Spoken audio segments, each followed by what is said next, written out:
Assalamualaikum warahmatullahi wabarakatuh. Hai teman tidur, apa kabar? Semoga sehat selalu dan berkah segalanya ya.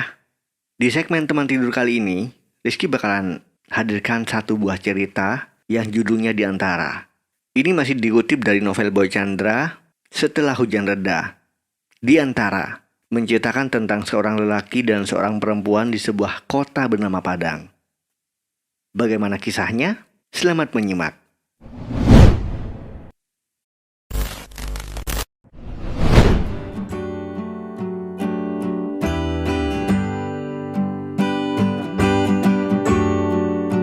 Kopi di cangkir itu sudah hampir habis. Hanya ampas-ampasnya yang tertinggal di cangkir berwarna putih itu. Namun, ia tetap menikmati seduhan terakhirnya. Aku akan pergi kalau kamu terus begini. Berubahlah demi aku.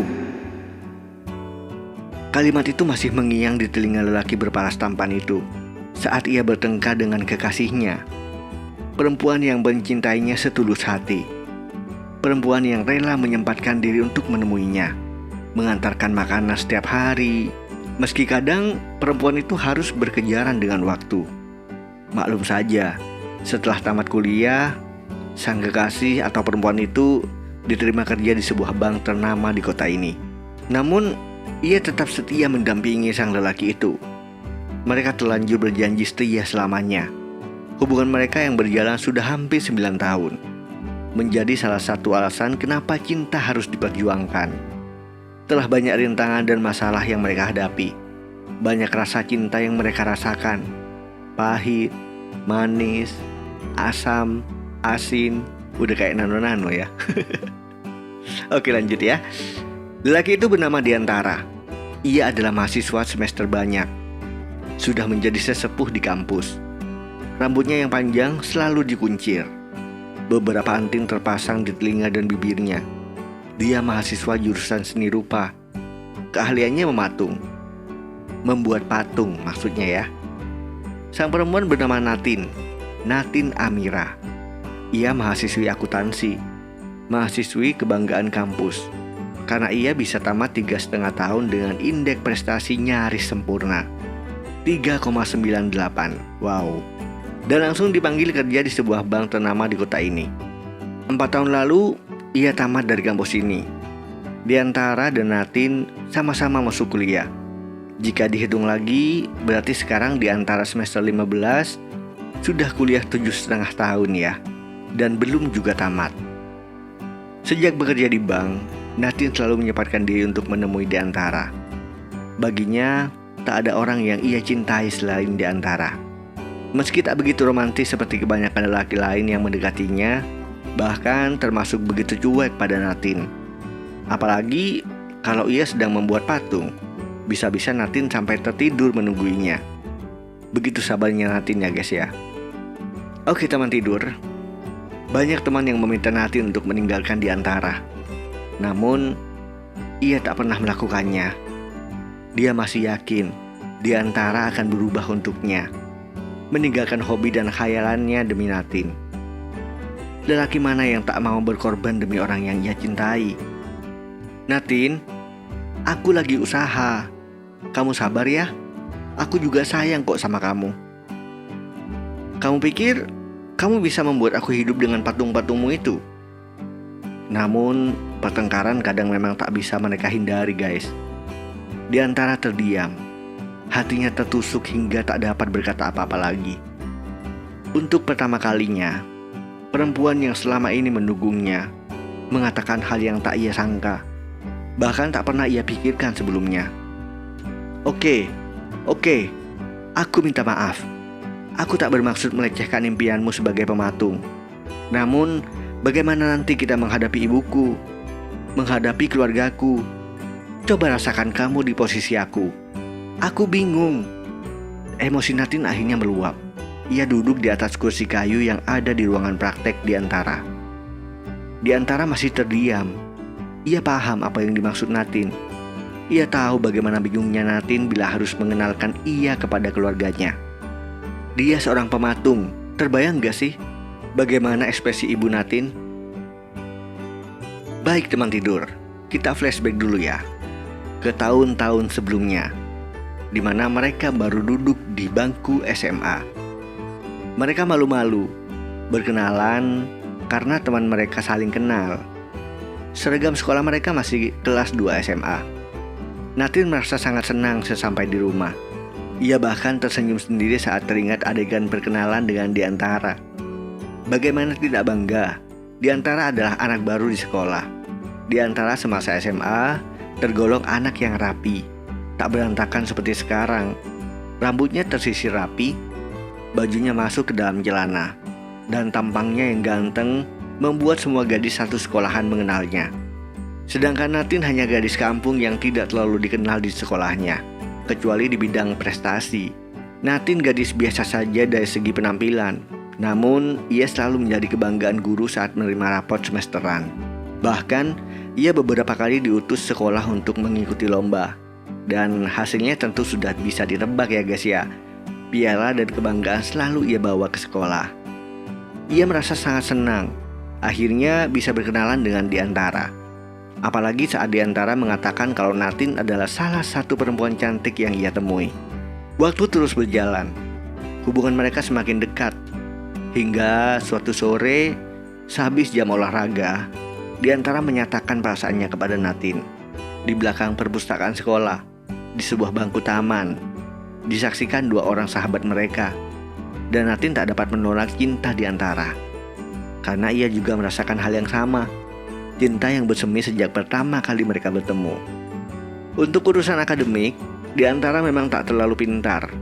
Namun mereka saling melengkapi. Natin selalu membantu Diantara mengerjakan tugas sekolahnya.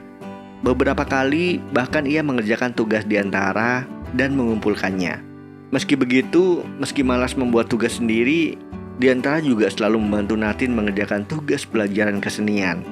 Diantara membuatkan patung yang terbuat dari tanah liat sebagai tugas seni Natin. "Makasih ya Den, patungnya keren," ucap Natin saat Diantara memberikan patung sebagai tugas keseniannya. Natin memeluk Diantara, mencium pipi Diantara, malu-malu. Cerita mulai berubah saat mereka dinyatakan lulus dari SMA. Teman-teman mereka terlihat sibuk dengan cara masing-masing. Ada yang bercanda, kejar-kejaran, mencoret baju temannya, berpelukan, bahkan ada yang menangis di depan pacarnya. Takut menjalani hubungan jarak jauh, takut masalah LDR. Baju Diantara dan Natin juga bercoretkan cap pilok. Merah, pink, kuning, biru, banyak sekali warnanya. Juga beberapa tanda tangan lainnya artis dari teman-temannya. Natin menatap Diantara. Begitu juga sebaliknya. Mereka diam menikmati suasana pantai Purus. Angin sore yang berembus menerpa rambut Natin. Ia bahkan tak terlihat cupu lagi seperti 2 tahun lalu saat berkenalan dengan Diantara. Natin terlihat lebih cantik. Di mata Diantara, Natin bahkan menempati posisi nomor 1 dari semua perempuan yang ada di sekolahnya. "Kamu mau kuliah di mana?" Diantara menatap Natin yang dari tadi hanya diam di sampingnya. "Aku mau kuliah di mana kamu kuliah," balas Natin. "Aku nggak tahu mau kuliah di mana. Bingung. Aku bahkan nggak tahu jurusan apa yang aku ambil nanti. Aku nggak bisa apa-apa. Selama ini kamulah yang membuatkan tugasku. Makanya nilaiku menjadi baik," keluh Diantara. "Gak ada manusia yang gak bisa apa-apa. Setiap orang punya kelebihan masing-masing. Kamu jangan ngomong gitu. Aku hanya bisa membuat patung." "Ya, hanya membuat patung," Diantara meyakinkan dirinya. Mereka masih terlalu muda untuk tahu masa depan yang sebenarnya. Masih terlalu awal untuk tahu kenyataan hidup yang sesungguhnya. "Aku masuk jurusan akuntansi. Kamu masuk jurusan seni rupa aja. Gimana? Biar kita bisa satu kampus. Biar kita bisa sama-sama," ujar Natin. "Aku jadi pematung. Kamu jadi banker." Diantara memandang kekasihnya itu. "Iya, benar. Aku banker. Dan kamu pematung. Kita akan jadi pasangan yang unik." Diantara mengangguk, setuju dengan kesepakatan yang mereka buat. Demi cinta, demi kebersamaan, mereka memilih kampus yang sama. Nasib memang memihak kepada mereka. Keduanya lulus di kampus yang sama. jurusan yang telah mereka sepakati. Di antara lulus di jurusan seni rupa, Natin lulus di jurusan akuntansi. Semuanya berjalan dengan baik, bahkan sangat baik. Tahun pertama mereka adalah pasangan paling romantis di kampus. Kalau mau mencari Natin, tanyakan saja pada Diantara. Begitu pula sebaliknya. Kalau mau nemui Diantara, tanyakan saja pada Natin. Tahun kedua masalah itu mulai datang. Diantara menunjuk kepala dosennya. Ia kesal guys. Ia kecewa dengan apa yang terjadi. Ia tak percaya orang yang seharusnya menjadi panutan melakukan hal di luar apa yang ia terapkan selama ini. Diantara mengamuk saat ia tahu karya yang ia buat diakui dosen itu sebagai karyanya, demi menaikkan gelarnya, demi menaikkan jabatannya. Namun sayang, nasib malang berpihak pada Diantara. Dia tak punya bukti yang kuat untuk menunjukkan kalau ia benar dan dosen itu salah. Ia mulai paham bahwa hukum alam masih berlaku di negeri ini. Siapa yang kuat, siapa yang punya kekuasaan, ia yang akan menang, meskipun ia salah. Hampir semua mata kuliah Diantara bersama dosen itu gagal. Lelaki tua itu menyimpan dendam pada Diantara. Mungkin karena giginya yang harus diganti dengan gigi palsu akibat pukulan Diantara.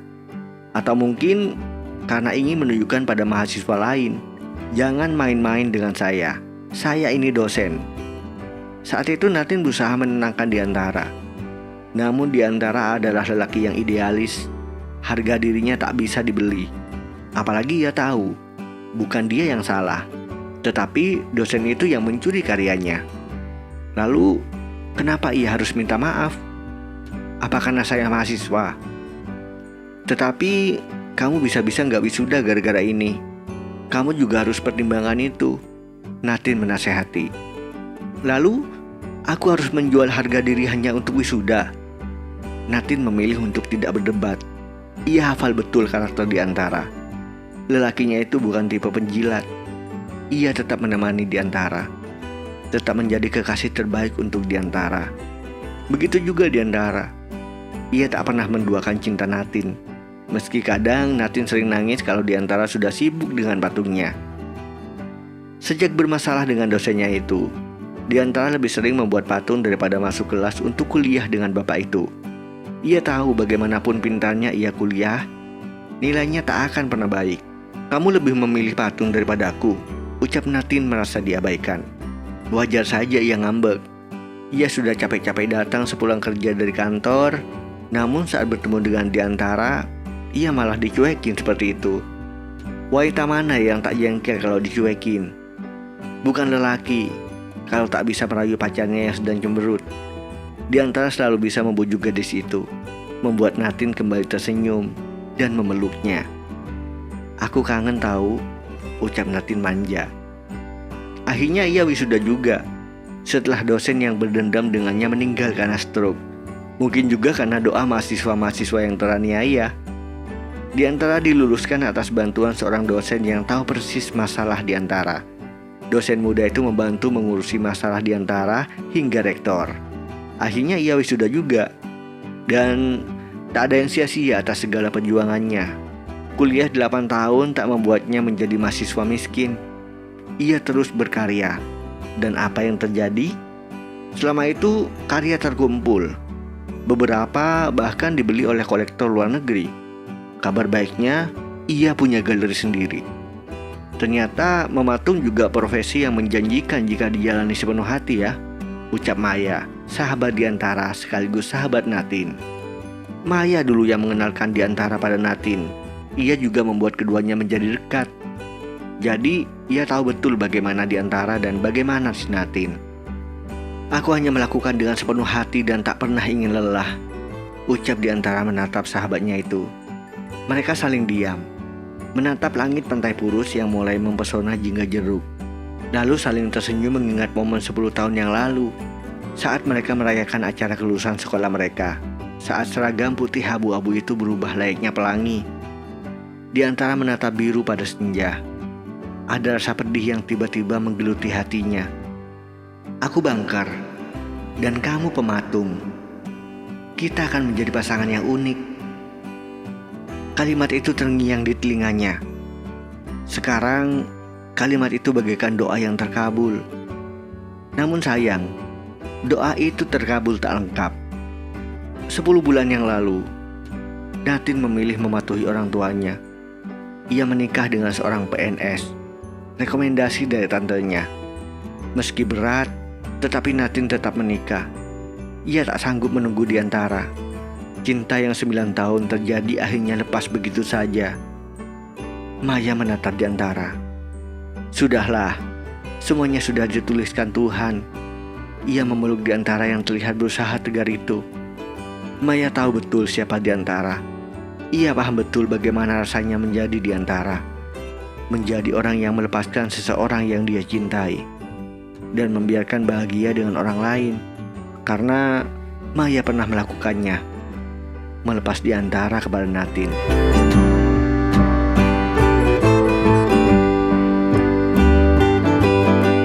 Jadi, buat teman tidur semuanya, jika kamu mempunyai seseorang yang menjaga hatinya kamu, hargailah dia, perjuangkan dia, dan jangan pernah tinggalkan dia.